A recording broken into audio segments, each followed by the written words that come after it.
if we could just see each other as equals, regardless of what country you live, what your job is, what kind of house you have. At the end of the day, we love the same things, our family and our hope for the future for ourselves or our children. That's what I see when I travel. This is where it all begins, so say goodbye to all your fears, all your doubts. This is where they die. This is where we come to win, we come to fly. This is where we make our dreams come to life. Welcome to Innovation City. Welcome to Innovation City, a podcast featuring the innovators, creators, and disruptors who are fueling innovation in emerging cities across the nation. I'm super excited because I'm with my co-host, Leanne Buchanan. Hello, everybody. And we have a really, really special guest, Nathalie Cadet-James. Welcome. Hello. Thank you so much for having me. Well, Nathalie, I know I say this in front of every conversation, but this might be one of the ones I'm most excited about because I know you very, very well, and we've known each other for years, but you're just super innovative. And I want us to dig in to your story first, and then we'll get to the amazing platforms and businesses that you run. So I'd like to start off by asking people, what's your superpower? So I actually think about this because I need to dig into it a lot. I'm like, Nathalie, don't forget your superpower is just you being you. And it's really as simple as that. My superpower is my life story and who I am. I love that. I think so often we forget that our individuality and the narrative of our lives can be a source of inspiration. I'd love for you to start off by just telling us a little bit about your journey, because it's a really interesting and windy one that has a lot of different kind of career points. But just talk to us about, your story. Sure. So I'm Haitian American. My family's been here since I've been about 2. So over 40 years in Miami, sand in my shoes, etc. And there was only like one option that I could have done, according to my parents, as a career. Actually 2. I could have been a doctor or a lawyer. That was it. But my heart needed something else. I'd always known it. Anyhow, I did go to law school. 0 regrets about that. Became a lawyer, clerked for a federal judge, worked at a top law firm. And then I realized I needed to find something that kept me up at night, like something that I was really, really passionate about. And somehow it came to me, I could be an international event planner. Actually, it didn't come to me that way. I just said, what do I want for myself? I wanted to travel the world. I wanted to create environments for people. I was the girlfriend who planned everyone's wedding, who planned the dinner parties, and they were successful. And I didn't know that that could actually be a career. But I gave it more thought, like, what am I good at? What can I do? How can I translate this into something sustainable? So I took a leap of faith, left my really great career as an attorney, and started planning events during a recession. Not the best timing, but a great time to learn how to build a business. Fast forward a few years, and I thought, well, how do I scale a business? And that's when, it took some time and a lot of friends that I spoke to, and I thought of bottling what I do at events, which is really about connecting people. And I started a dinner party in a box concept. And so everything that I do for my amazing events around the world, I put it in a box for you to be able to set up a table at your home, have meaningful conversation, listen to amazing music, and at the end of the day, come together. So that's really our mission, and I love what we do, and it looks beautiful also. I think that point about the experience has to be curated is so very important. What are the magic ingredients for cultivating connection? The magic ingredient, the first one is to be present, right? To know why you're gathering and that you want to gather. Secondly, is to actually talk to each other. It's easy, we're talking to each other, but most people don't know how to have a conversation that's not about their kids or work. We've just, feels like we've lost it. We're just disconnected. The phone's just too easy to get lost in. So we have conversation starters. And they're great. Like, they really open your eyes into other people. You think you don't have something in common with someone, and then all of a sudden you realize you do. It's like the ice breaks away completely. Things unfold. You become connected. I've had people tell me, oh, I still have my conversation starter. Oh, I made such good friends from the group that I had dinner with that night. We didn't know each other before. That gives me life to hear that we're able to facilitate something like that. Obviously, food, I think thousands of years we know that breaking bread at a table is a tried and true way to change the world. So having food, and what we try to do is just make it easy for you to plan a dinner party. The pandemic has made it easy for us to understand we can order food, or how about we can even cook food, which we kind of went away from. Yeah.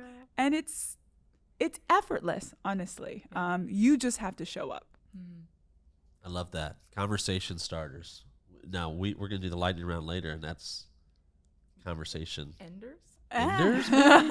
Well, what are some of your favorites, like topics to talk about? You know, I was at a dinner the other night, and one of the conversation starters, like, what would you have told your 18-year-old self? You know, and geez, Louise, Nat, oh my goodness, like, it's gonna be okay. Just walk into who you are and understand that you can change, and understand that it's not a bad thing. Understand you're not tied to any experience. Understand that you dictate your story in your life. And then we went into examples into that, and like, everyone has something you can learn from, you know? So that's always one of my favorites. Another one, like, who would you invite to a dinner party, dead or alive? You really get to know someone when you see the value that they place on certain people, or just really opens your heart to hear, like, maybe it would have been my great grandmother who was alive during this time, or maybe it would be like future grandchildren. I mean, it's just remarkable to see how we can dream and what that brings about. So when it comes to event planning, I've seen that you've done some pretty big events, some pretty notable names. What are some of your favorites? Can you say? Favorites, I'll never classify as favorites because every client is a favorite. But I've had notable events. We did one of Hillary Clinton's biggest dinners here in Florida when she was running for president, Madam Secretary, actually. And we've done, I love to travel, honestly, and I love sharing the world with others. I've done a wedding in Rwanda that was just exceptional. Oh yeah, well, dude, yeah. we went to Kigali, then we went to Lake Kivu, and it was just like spectacular. Weddings in Italy, Jamaica, south of France. The point about travel to me is that opens your eyes, right? And like, it's really hard to not be a nice person when you travel and meet other people from different cultures, and you see how much you have alike, or how much you can learn as well. So any experience that allows me to share with others is one that I'll call my favorite. You know that I have an organization called NIA Project, and the tagline is Travel Awakens Leaders. Absolutely. You really embody. But thinking about your experience as an international event planner, what have you learned about yourself through your entrepreneurial journey? I've learned that I have a purpose. I've learned that I'm strong. I've learned that not so much just about myself, but like, it helps me understand the world a little bit differently, why we might have conflicts that we have, and how we might be able to resolve them if we could just see each other as equals, regardless of what country you live, what your job is, you know, what kind of house you have. At the end of the day, we love the same things, our family and our hope for the future for ourselves or our children. Mm-hmm. That's what I see when I travel. That's what I see when I meet the man who's lived along the river in Jamaica, who's rafting me down, and he's telling me his stories. Mm-hmm. We're the same. That's what I see when I meet the Italian grandmother who's like, Bea, come take a picture with me. She's just happy. We just like each other. And just the fact that there's so much, we don't have to have walls up the way we generally do. And once you don't, it's just a beautiful life. So I don't know if I'm learning something about myself in that, or if I'm learning something about us as one in that. But I like that lesson. Speaking of lessons, there are lessons that you learn easily, and there are lessons that you learn the hard way. What is a lesson that the universe keeps throwing your way? So I like to look at my hard lessons as like good lessons. I'm not sure if the universe is telling me to stop certain things, but I know it's showing me I'm resilient. So, a specific lesson. I think one lesson is to kind of let go of things, right? I love control. I was gonna say like, but I really love control. I plan, I execute. I'm often taught that sometimes let it go, look what's around the corner, and it might get you somewhere further than where you keep going headstrong into. So just to be nimble, not just, actually, I have to be nimble. That's the only way I've been able to move, but I've been hammered into being nimble. It's not something that came to me very naturally. Yeah. Let's talk about challenges in the business as an entrepreneur. What are some of your greatest challenges right now? Easy. Raising capital is always a challenge. But I think starting up any business, period. I think it should be called challenge business instead of just business. It seems like every facet is something that, like an issue you're always trying to resolve. So it's important to keep going, to be resilient, to have a plan, look into your resources, connecting with community. That was probably a challenge for me also. I'm kind of like, I do things my way, my own self, but I go further with others. So the challenge of understanding that I can go beyond myself to improve, that was a nice lesson to learn, and, that helps. What have you learned in that respect about building a team and actually operating your business from a place of interdependence versus independence? I learned a hard one, that it's actually better than me on my own. I looked at all my great ideas and dissected them. Not one of them was just Nathalie Cadet-James that sat and thought about it. Not one. Every great thing or everything that I've done that I've considered to be great, I had a conversation with someone. She mentioned something. She introduced me to this person. We talked. Then I met this manager. Then I spoke to this person. Like, it's so much bigger than just what I would have been able to do myself. My community, not just Miami, but my close circle of advisors, personal and board advisors, has sharpened me in a way I would not have been able to have done on my own. So definitely encourage listeners out there to work and build within a community, however you define community, but just understand that it's more than one person. You're looking at me. I don't know. You got a question? I could go for days. I'm sure you can. Hey, that's my girl. I keep, and this is going to sound off the wall, but I keep coming back to what you're saying about travel with as one. Is there a deeper meaning to that? There has to be. Just like with everything going on with the world today, we can't isolate ourselves. We are one. We got to rebuild, not just the U.S. The whole world has to rebuild, and it can't happen individually. It can't happen, like on an island. What's happening in the world directly impacts us. So working together. It sounds so, I don't know the word, but something I would read to my kids in a book. But life has shown me that that simple phrase is so much more than a phrase. You mentioned your kids, and for those that don't know, my favorite holiday card, and I know I say this all the time, but my favorite holiday card is the one that comes from Nathalie and her family. And it's always like so well curated, photo shoot ready, and the best like design. Like my family looks forward to your holiday card. So did the holiday card come from Nathalie? Oh man, we can't stop then. We really can't stop. But I mean, speaking of the fact that you're a mother, like you are a mother, you've got 2 amazing daughters. Talk to us about what it's like to be an entrepreneur, but also a mom, because I think that's not a conversation that we have often. It's hard. It's very difficult. But the greatest praise I got recently was from my husband, where he said, "Thanks for putting us first on your plate." Because I do dinner parties and plates. I'm like, oh, he sees it. He sees it. He sees it. That is my purpose. The family that we've built together and who we are. I have a 11-year-old daughter and a 13-year-old daughter. Johanna's 13, Luke is 11, Brian's my husband. But everything I do, I look at it through the lens of my girls, what they see, and how I give them tools to hopefully do better than I can. Our family holiday cards, I used to scrapbook like religiously, like till 3 a.m. I just love stories and telling them, and then came videos, and then I do home videos.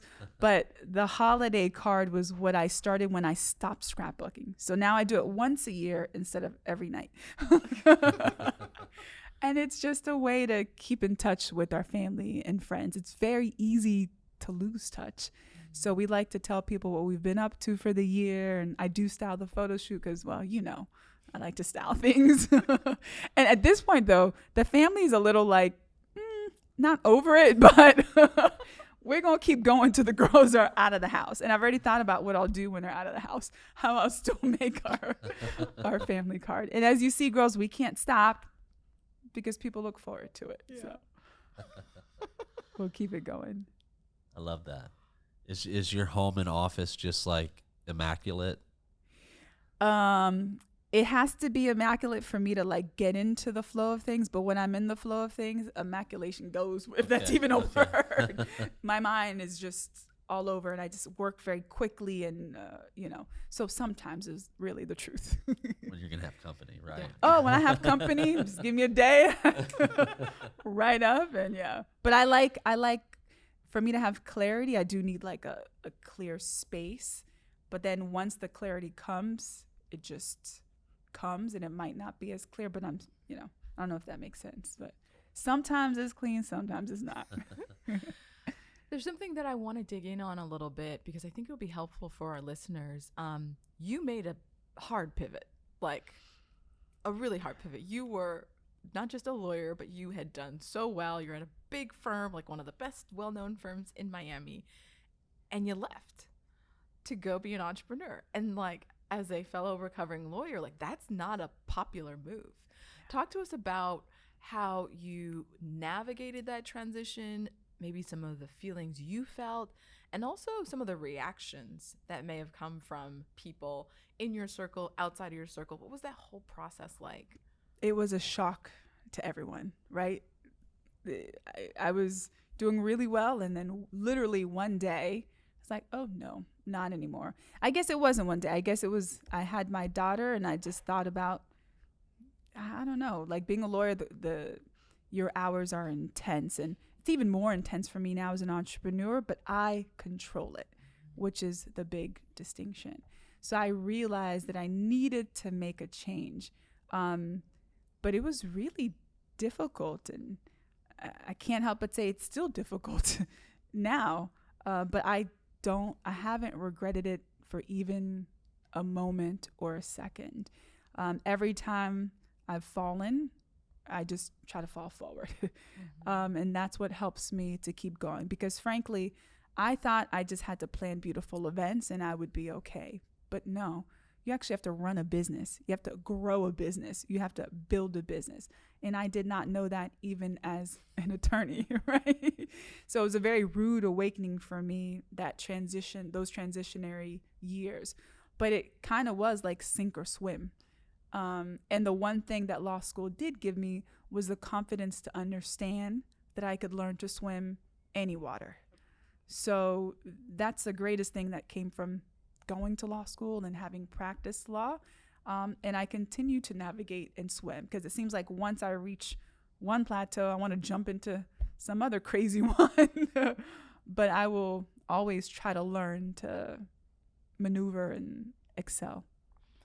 You've started an entirely new element of your business, which is Luxe Fête Social and the dinner and party in a box that we talked about. But like, what's your grand vision for this? How, like, where is this going to go? How are you going to change the way people connect?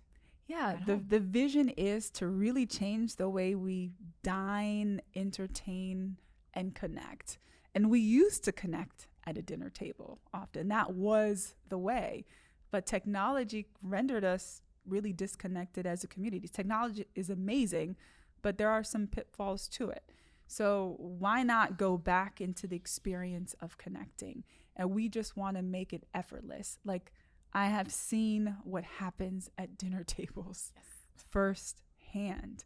And we found a way to make it effortless for people to come to a dinner table. Our party in a box comes with the forks, the knives, the plates, the chargers, the cups, name cards, because details, by the way, make people feel celebrated, right? That's really the key. You're making people feel celebrated. There you go. Whatever you want, you're going to get. Why do you think people go to lunch for business meetings and dinners? And it's really not that difficult to break into someone. Show them you care. Show them you're present. Show them you want to connect. We feature playlists as well, curated by Johanna James, my 13-year-old, who has the most exceptional taste in music, like dating back to like 50, 60 years. I don't know how she has the music vocabulary that she has, but music is another equalizer. If you like a song that I like that's obscure, my God, I think we're best friends. Like, how in the world do you know that or like that? I mean, we have so much more in common than we can imagine. So that's the purpose of the box, is to, how do I put this? It's infectious for me to see people connect, and what can come out of those connections. Family feuds have been resolved over dinner parties. You know, really a lot of things that have happened in the world have happened over dinner parties. I guess I'm a little selfish to think that I can facilitate some of these great things, but I believe it's my mission, and that's why we do what we do. So I hope to inspire people, hope to get them connected, and I take away the fear of having a dinner party. A lot of people don't know how. Now, of course, with the internet, they're not sure how it looks, and people actually care about that. We make that easy for you. My work has been featured in magazines often, so you don't have to worry about that. Just show up, connect, and be present. I love it. You know what time it is? Oh, yes. Uh-oh.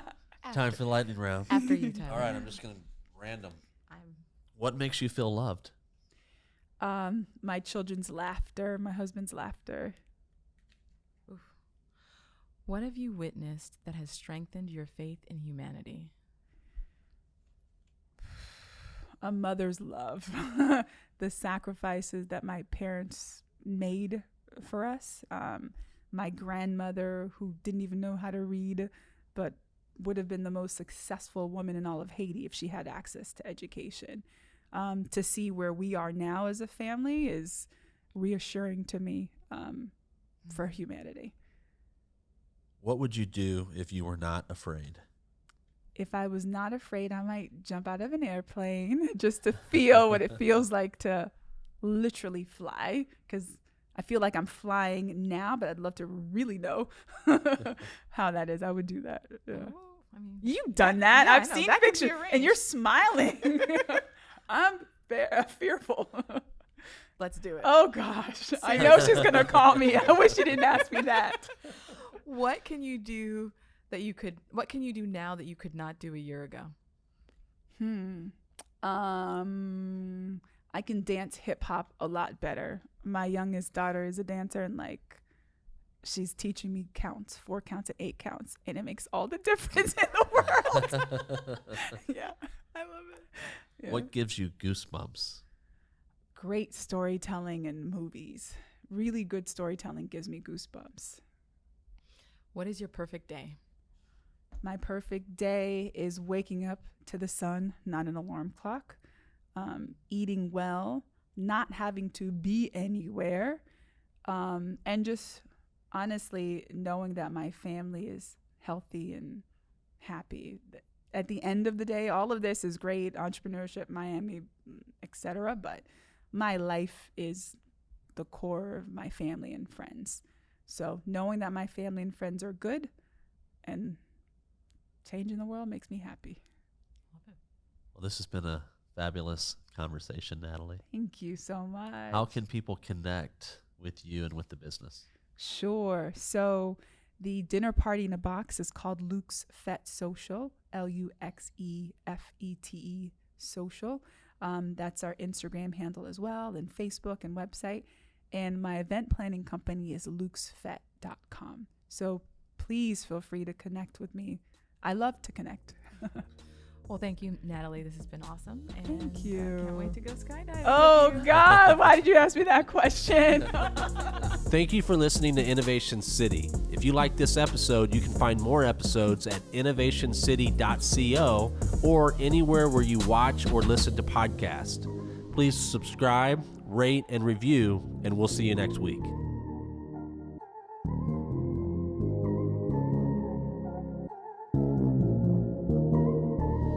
This is where it all begins, so say goodbye to all your fears, all your doubts. This is where they die. This is where we come to win, we come to fly. This is where we make our dreams